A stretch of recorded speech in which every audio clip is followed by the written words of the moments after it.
Oh, sorry. Okay, anytime. Yama, everyone. It's Ricki Spencer AJ, hi guys. and we're with Health Oh my Bites. And God. today's okay, we'll Do it do it again, again. do it again, do it again. Okay. Yama, everyone. It's a Ricki Spencer, And AJ Williams, welcome to our and we're workshop today. and welcome. I'll start again. Okay. Okay. Yama, everyone. It's Ricki Spencer. And AJ Williams, and welcome to our podcast for today. Healthy Bites. And Ricky. today we've got a special guest, Dr. Karen Wallace. You know, we spend so much of our lives in schools. You know, as you know, AJ, we're in there from primary through to year 12, and then some of us go to university, some go to TAFE. And what happens during those years? What's it like for someone who's mob, maybe queer, maybe gender non-conforming, dare I use the word, or even someone who's cis and binary, but also mob? What's it like going into the classroom of 2025? And looking at curriculum? Well, our guest, Dr. Karen Wallace, has been exploring this for many years. And we're here today to unpack some of those things because we know that there is a direct relationship between health and education. Dr. Karen Wallace, welcome. Thank you for having me. I'm so excited to be here with you, talking about some of the most important issues, I think, that we need to put on the table for discussion. So, Yeah. Karen, let's begin the journey. What got you interested in education and teaching? For me, I come from very low SES background. So first in family, first to finish high school, first to finish a degree, first to finish a PhD. And I noticed a big gap between the support provided for students that come from very low SES backgrounds, without those really healthy, positive role models in their life. And I guess I'm very passionate about equity and really passionate about putting diversity at the forefront of all of our decisions. Yeah. I just want to ask you, now, as a proud Indigenous woman, do you find sometimes that because that identification of who you are being Indigenous, that spotlights you in a way sometimes that you think, is it me, the educator, the academic, or is it because I'm Indigenous and academic? I'm always interested to know that from colleagues like yourself. Yeah, look, Indigenous identity is something that I did my PhD on, particularly for young children in schools, because your identity is linked to everything else in your life. And so we haven't had much of a focus on the impact on Indigenous identity through mainstream schooling, particularly when the predominant number of teachers are what you would call white Euro-Australian, mostly heterosexual from middle income backgrounds, potentially with a very Christian, because that's our country's religion is that Christian background. And so me just understanding that the children that come and they don't fit this mainstream ideal of what they should be, what they should identify as. And so my PhD really looked at what happens when a student's parents tick the box that they're Aboriginal. And what it does, it sets off this timeline of categorization of you being targeted for certain programs. And I understand that's all about equity, but nobody really looked at the impact of those decisions made on your behalf. I had a, student say they told me what I was before I could work it out myself. And so, yeah, the impact of identity, and I looked at it in terms of the types of threats to your identity development or the supports you're provided with. And unfortunately, there aren't a lot of role models for Aboriginal children because we don't have enough Indigenous teachers with diverse backgrounds being employed in the Department of Education. So, yeah, it is a big, I guess, topic of discussion because our identity as Indigenous people is constantly threatened by society, but it's also constantly threatened by a mainstream Western education system.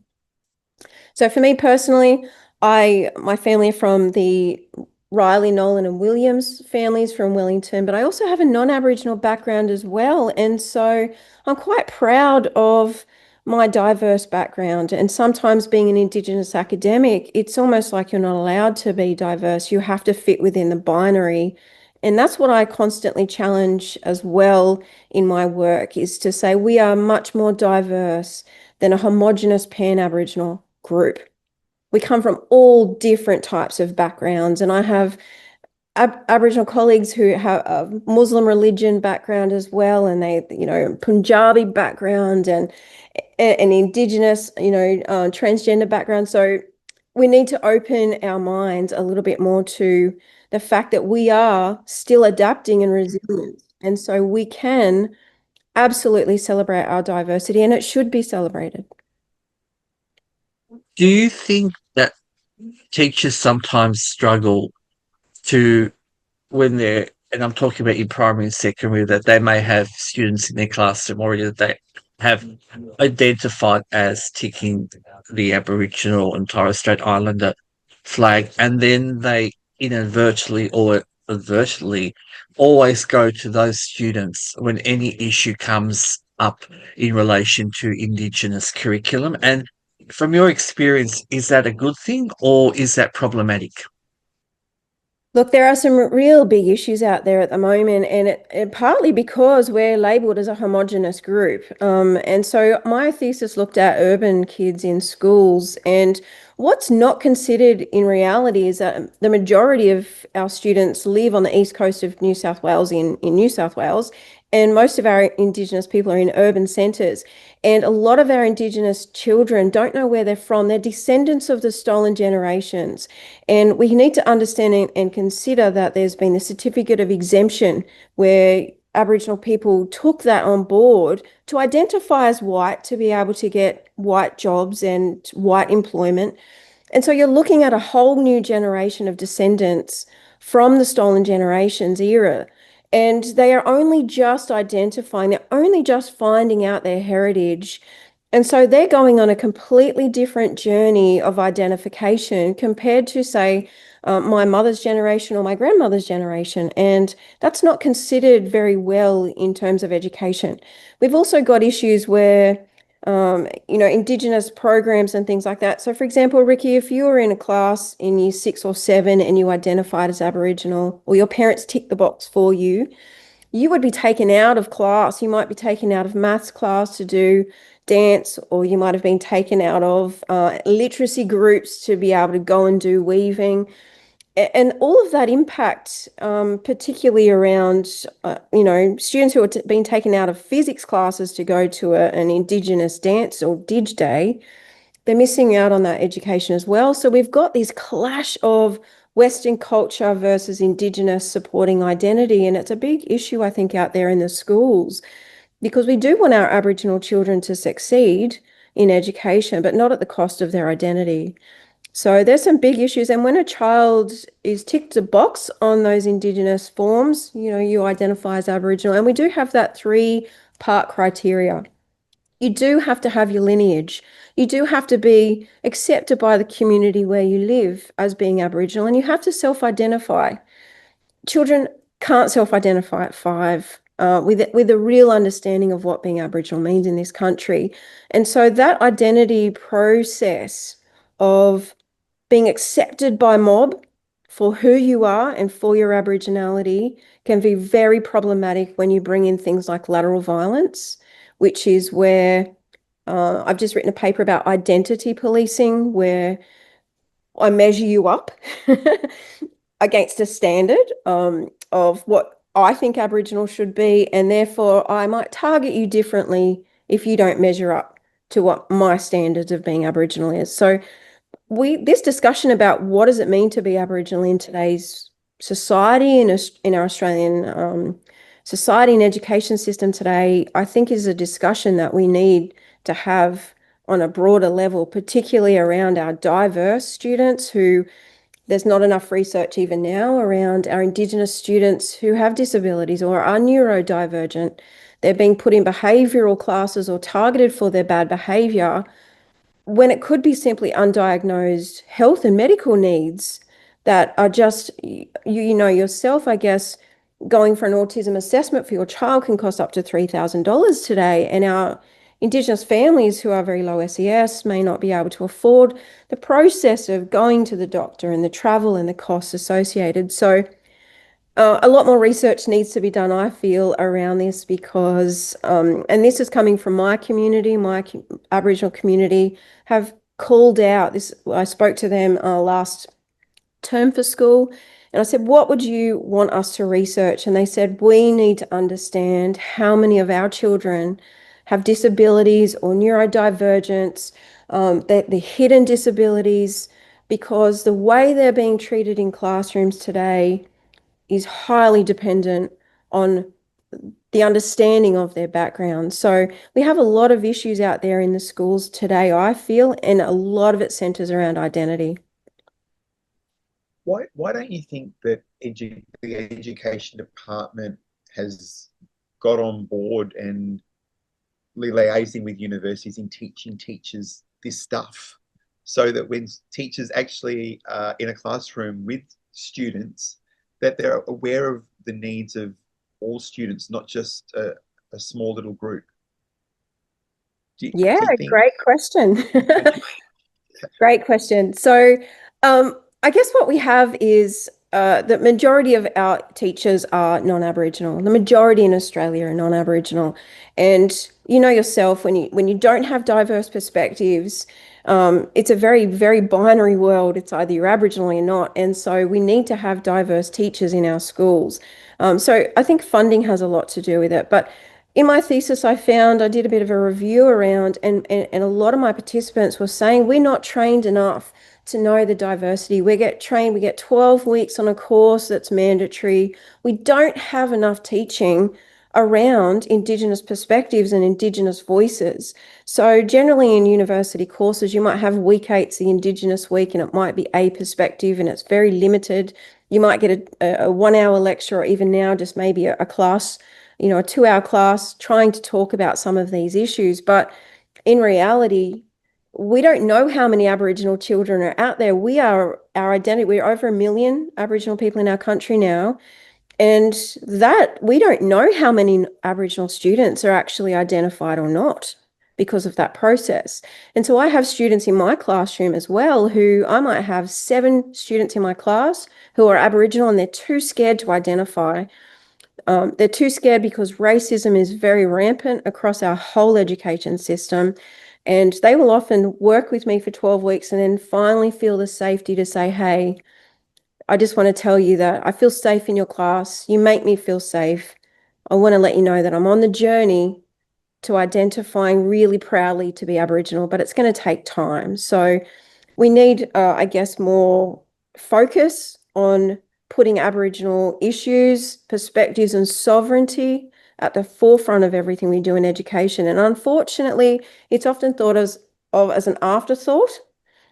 We're tacked on the back rather than bolted in. For example, how much research is done on racism in mainstream education?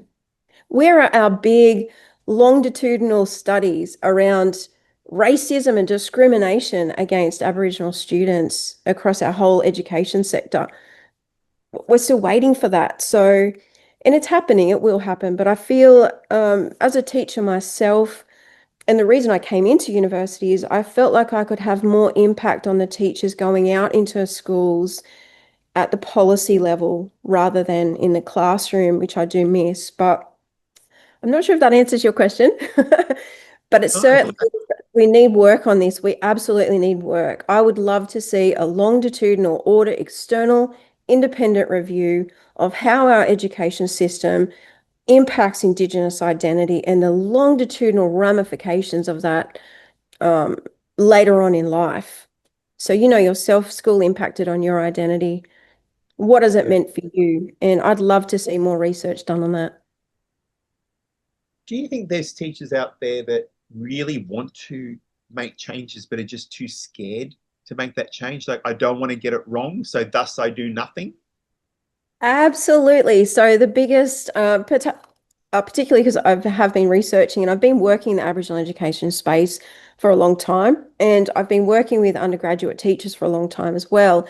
And the common theme that comes through is, and I asked my students again this semester, what are you worried about? What are your concerns?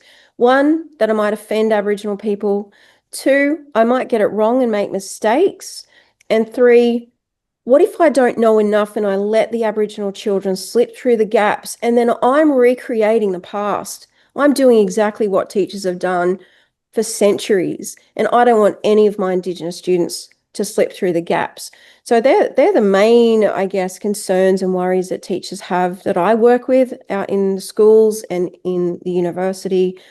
And at the end of the day, we just don't have enough time to be able to work one-on-one with those teachers. And I think the Department of Education has tried to accommodate the gap by employing Aboriginal SLSOs, which are your support teachers, employing Aboriginal education officers and liaison officers. And they are trying, I think, to make sure our children don't slip through those gaps. But there's not enough work done on identity, because your identity is with you forever. It's with you for your whole life. And right now, I know particularly, and I'm very passionate about diversity and really passionate about our Indigenous gender diverse students as well. And they're a missing voice in nearly all the research that I've seen. Yeah. Ricki? Do you think sometimes that with the way events unfold in the media, that sometimes the Indigenousness gets lumped in with identity politics, and therefore that trajectory between our identity and then we get lumbered into social activism, and it makes it really nervous for some teachers to kind of start to, as you said, explore identity from an Indigenous lens or bring in resources.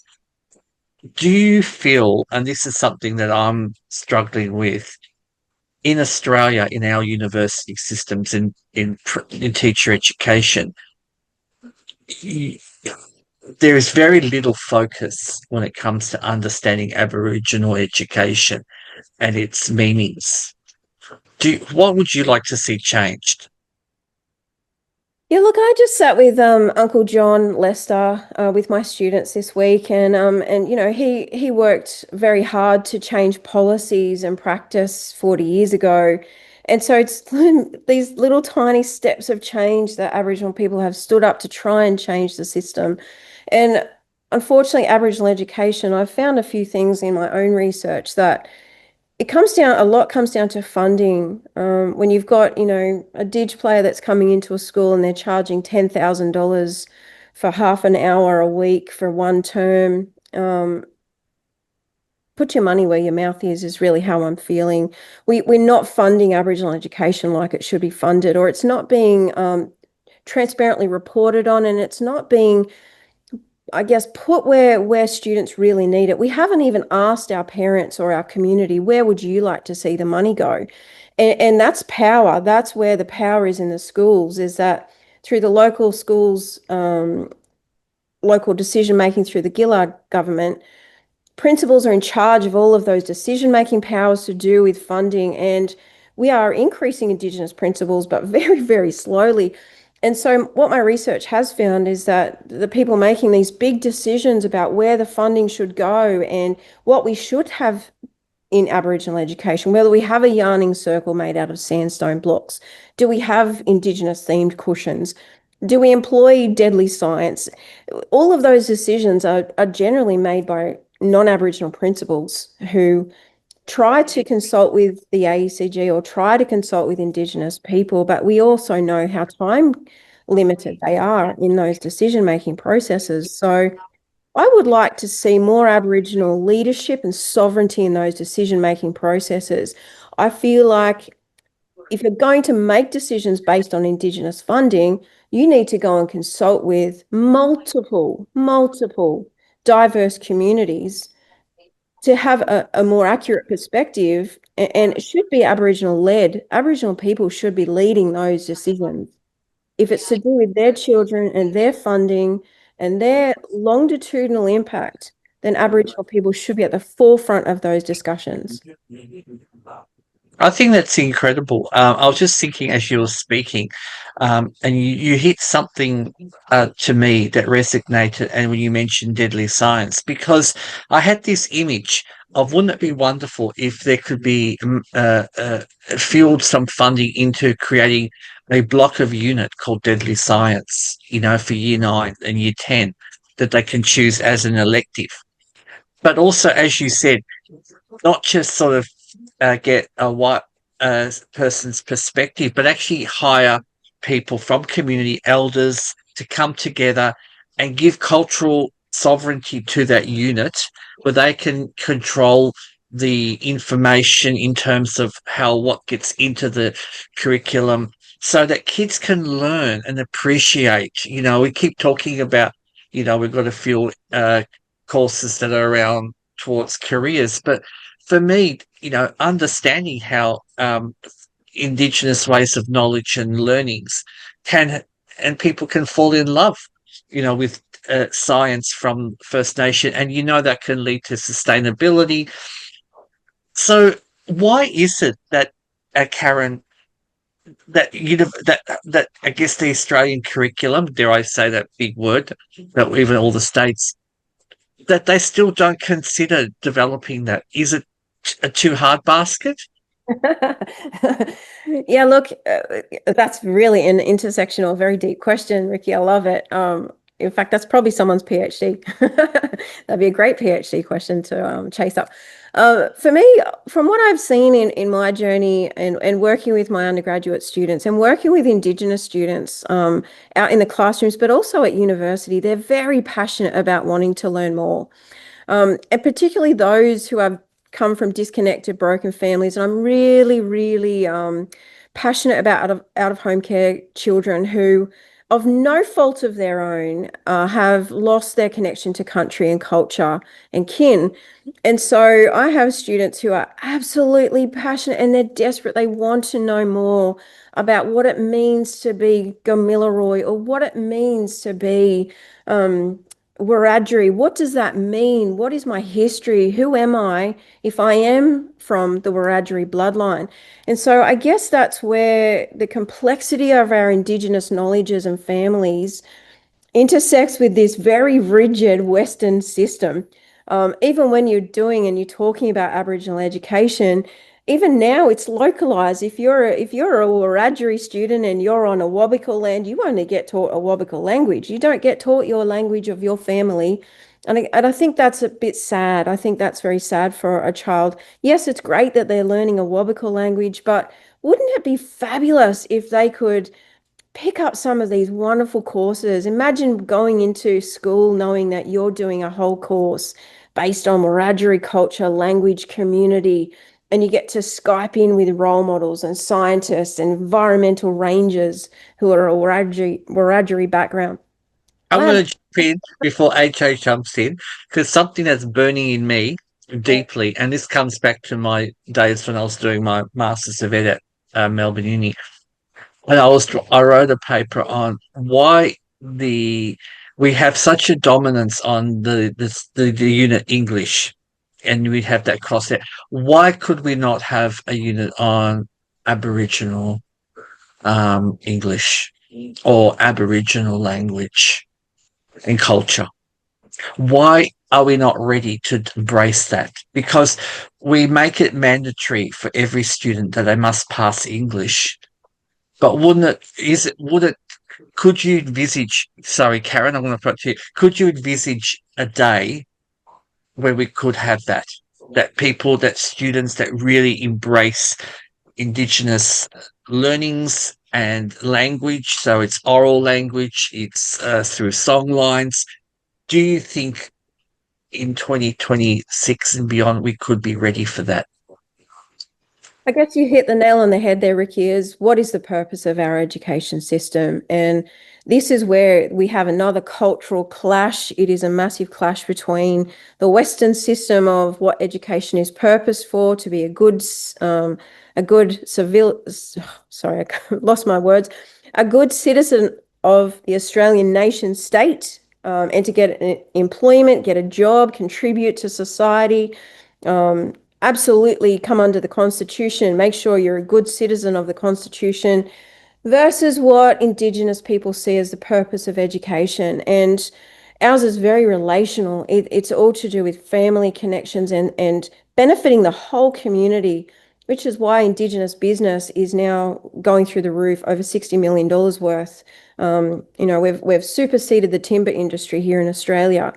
And so, and Indigenous businesses employ Indigenous people, and they're community-based. The benefit goes back to community. And so the purpose of business as a clash between the Western system of business and it's solely my money benefiting me and my family, and that there's a clash there between the Western thinking of what the purpose of schooling is and what Indigenous people believe schooling should be. I mean, I had this kind of idea, and it's a bit out there, Ricki, that, wouldn't it be great if we want more culture in schools, we want more culture, we want more language in schools.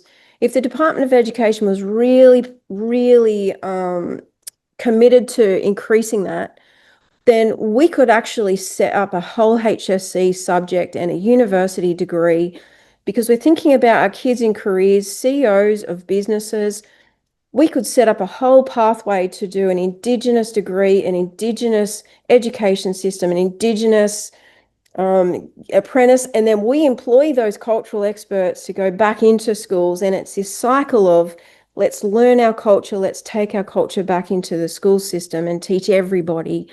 And I'm not sure the logistics of that. I'm sure identity and bringing in the confirmation of Aboriginality and the identity policing there would probably be something to consider there. But putting our culture back into schools, but giving Indigenous people the qualifications to go and the money and being employed to be cultural experts back in the schools to support all children, not just Indigenous children, but for our whole country, to learn the history, language, and importance of sovereignty in schools.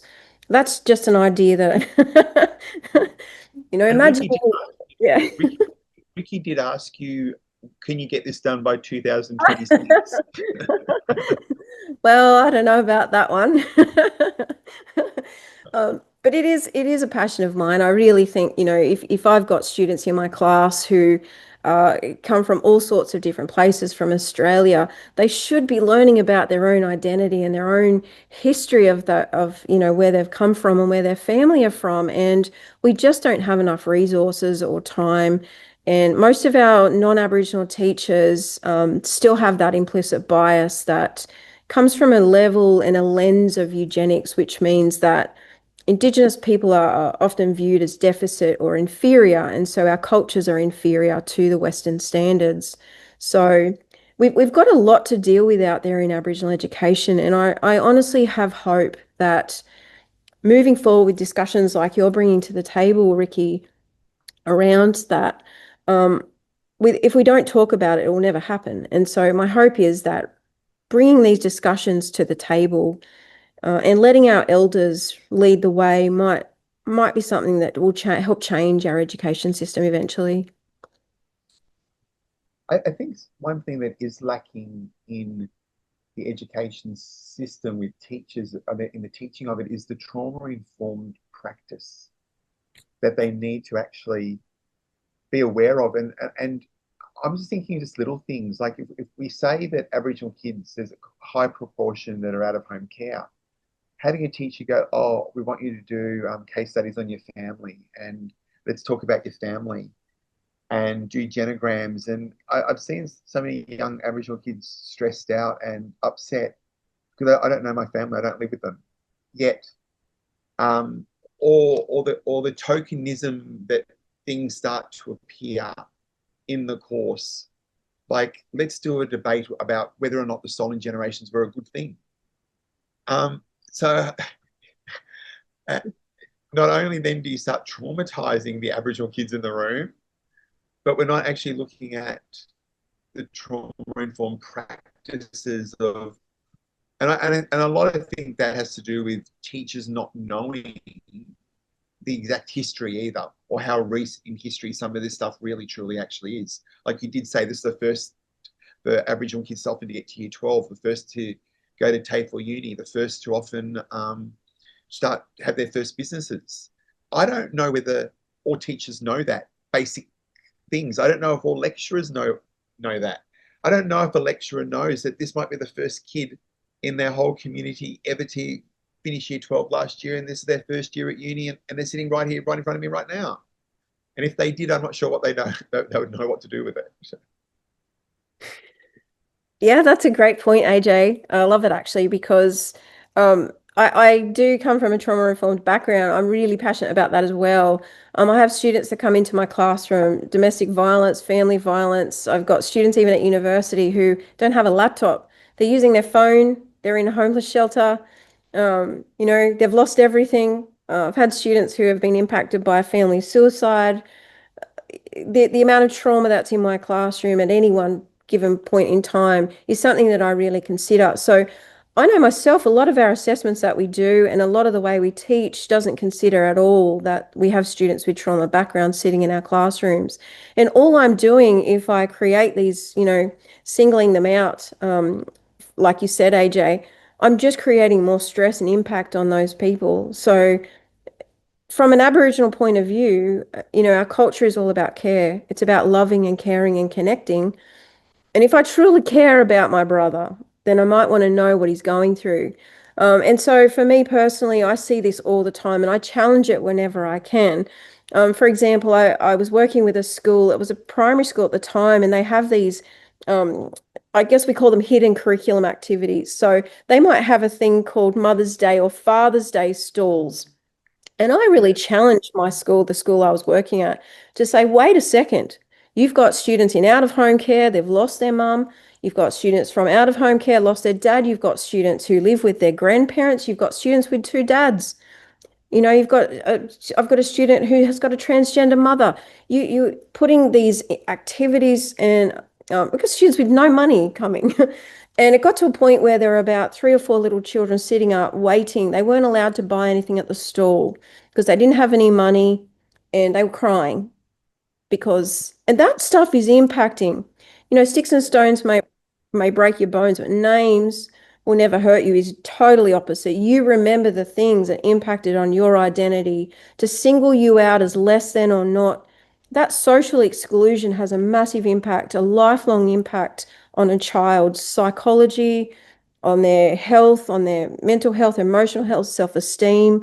And so I really challenge those things in schools and I challenge them with my students in the classroom. I challenge even my colleagues. We had a discussion around best practice of teaching at university and some of the discussion was, why don't we do a hot seat activity where I get students to all stand in a circle and they're going to introduce each other and do a hot spot seat, go around really quickly, 2 minutes. And I said, wait, stop. If you've got students from DV and you've got men coming suddenly in their face, you're not understanding the triggers that little tiny 2-minute activity could cause them to simply lose trust in you and they would see your classroom as completely unsafe. I've got students who are Muslim who that would be very, very, very difficult to have so many men in my student who was a Muslim female student, men just coming straight in her face. Who are you? Where are you from? So I think personally for me, I really reflect on anything I'm about to do in the classroom before I do it. And I consider the trauma that the students might have been through and what my impact is on their life. What is my impact? What are my words? What are my actions about to do to their identity? And what that's going to do intergenerationally, because we do know that trauma is passed through generations. They are doing research now on epigenetics and the impact on stress on the next generation. And if I can break that cycle, and I'm passionate about that, if I can break the cycle of this intergenerational trauma and stress just being compounded after generation, then that's what I live for. That's why I'm here at university. That's what I teach. And that's why I'm passionate about it, because my students walk away feeling, you know what? It was good to talk about racism today. I didn't feel scared to talk about that. You set up my classroom so that everybody had a voice. and you set boundaries up, really healthy boundaries, so that everybody felt safe in your classroom. So absolutely, I feel like trauma-informed teaching is where we're about to go and head into a lot more in the Department of Education as we start to understand the mental health impact of COVID and I guess the fallout of the emotional, social impact of COVID. And because we do have children coming from Aboriginal families with intergenerational trauma passed down at no fault of their own, should they ever be punished for what happened to their ancestors through government policies. Yeah. One of the things that I've always been interested in when I was teaching is, and I guess it comes from my own experiences, but also now hearing other Indigenous people speak about their early trauma experience, is what happens in the playground. I mean, I even like that word playground. I mean, we need to even change the vernacular language of that because we know learning doesn't just happen in a classroom, it happens incidentally. Do you think we need to kind of look at more ways of when we do have um, non-class or if you want to call it outside time, that kids can maybe have more spaces where they can be themselves and relax and feel safe? Because I wonder still whether the incidental bullying, um, people getting picked on, we know, and I sometimes feel that there are some researchers who still say, well, that's just a part of the growing up. That's about, like you're mentioning, the kind of the eugenics or Darwinism principle of, well, the strongest survive, you've got to take it, that sort of. Tell me, Karen, like, what do you think? Do you think we need to start rethinking it? How can we create the outdoor areas more inviting for learning and safety? I don't know. I wonder. I think that's a good question too, Ricki, because I mean, I get very frustrated when I would love to see when you go into a hospital, there's your LGBTQ safe area, there's your Indigenous section that you can go and feel safe in. And I know there's going to be haters out there to say, well, you're Australian, you should be it's all inclusive and it's just this whitewashed, homogenous culture. But we are a diverse nation and we need to be more considerate of people's backgrounds and their beliefs. And for me, I would love to see. I get so frustrated walking into schools, and there's the even just the male female toilet, and any student that doesn't fit in that goes into the disabled toilet.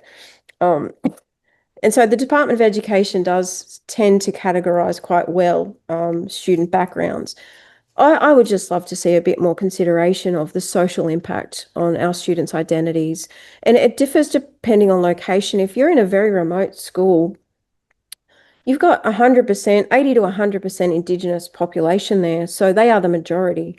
If you go to an urban school, your students are within the 10% population on average.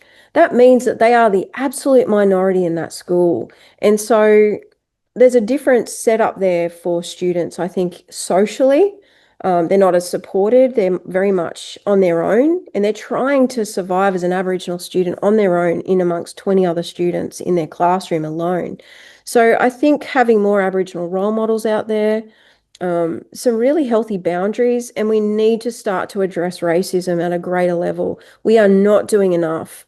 Even the Australian Human Rights Commission, with their report this year on health, they stated that it's at a health crisis. We're in a crisis right now with racism in health. I would actually argue that we have a crisis in education with racism. And you'll find that Aboriginal kids are suspended at high rates in kindergarten. What does a 5-year-old Aboriginal student have to do to be suspended at that rate? So you've got your implicit bias from teachers, and they model that very well to their students. And that came across in my PhD, is that students are picking up on the way that their non-Aboriginal teacher positions Aboriginal people in their learning and teaching. And if they position Aboriginal people as inferior, less intelligent, not as capable, your non-Aboriginal students are picking up on that. And the only place that they're feeling supported is in sport, which is no wonder why Aboriginal children aspire to be in sports more than anything else. It's the only place they feel proud and supported in their identity. So we've got a lot of work to do to be able to make sure there's strict boundaries around racism, and making sure that someone's held accountable for racism, and making sure that our teachers are trained well. I had a conversation with a whole class yesterday around racism, and my students, I asked them the question, how do you confront racism? What do you do? What actions do you take to directly address racism against Aboriginal people in your either social life, home life, school life? And my students said, we have never been taught through our entire education degree, our whole career, we've never been taught what to do to address racism directly. And I think that's a big gap and a big area for change. I think teachers need to be skilled. It's almost like we can't go to the toolbox. There's nothing in the toolbox that we've been given. Sticking up a poster on the wall is not going to stop racism in the playground or the outdoor area. It has to be modeled by the role models themselves, and that is our teachers. I would love to see a whole course on anti-racism education, what to do, the strategies, how to be a trauma-informed anti-racist officer.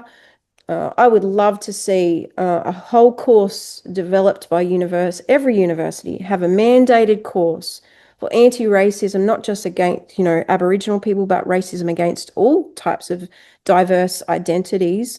But an anti-racism, anti-discrimination, we need to equip our teachers to know exactly what to do when they are confronted by something that has existed in this country for more than 200 years or more. Yeah. I'm just watching the time, so Ricki, any final questions for Karen? I guess there's so many, Karen, because we could go on forever.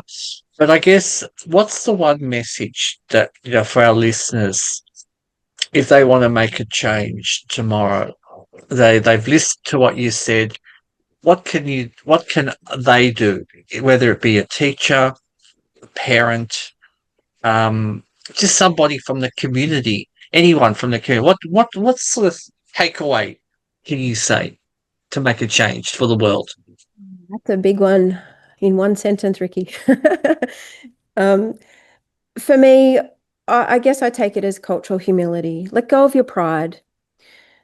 We need to stop and listen. I mean, if you truly, truly care about your students, if you really care about the person in front of you, you will stop, listen, put yourself on the shelf and get to know what this person's experience is. For me, if I was going to spend time with you, Ricki, and I didn't know you,